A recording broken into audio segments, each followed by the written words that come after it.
kind of related. Yes, I agree. So, I mean, do we want to talk about that specific issue narrowly to start with? I'm willing to do that if it's a good time. I mean, broadly, there are a couple issues that we need to touch on. There's probably three issues. The first one being around the use of proxy currencies. So whether it is normal or commercial for companies to use, for example, in this case, Canadian dollars against USD as a proxy for Australian dollars against USD. Secondly is around how, with FX hedging, how much that's expected to match up to the actual risk that is being managed.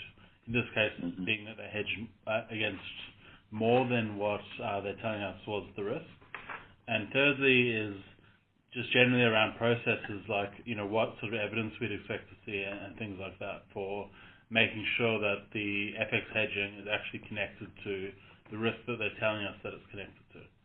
So, happy for you to go through each of those, I suppose. Right.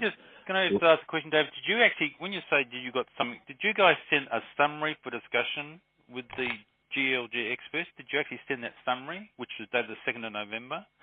It's about a page worth of sort of bullet points. Did you send that? What I see is questions and answers. You might not have got the additional summary that we sent through to Rachel.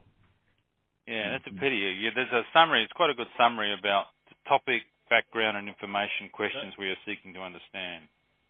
Anyway, hold on just a second. We might just start actually by Nancy just giving you a quick overview of the background with the additional information we put forward, so we give you all the information that we're talking about. Yeah. So basically we have a situation here that we are looking at a Canadian entity, which it has a centralized treasury function for their global group.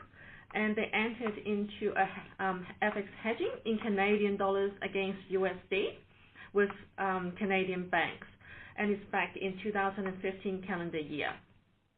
And the hedges were entered into on a monthly basis, and also the risk actually was supposed to be associated with Australian dollars against US. So that's first of the main question. That's what Daniel just said is, the proxy, using Canadian dollar as a proxy for Australian dollars. That's one of our main questions. So just to add, so the risk that they're telling us that they're mitigating is in relation to an Australian related party, where the Australian related party receives all of its revenue in USD, but it has some AUD expenditure for things like capital projects and so on. And so they're saying that they needed to hedge against the risk of that AUD expenditure throughout the year.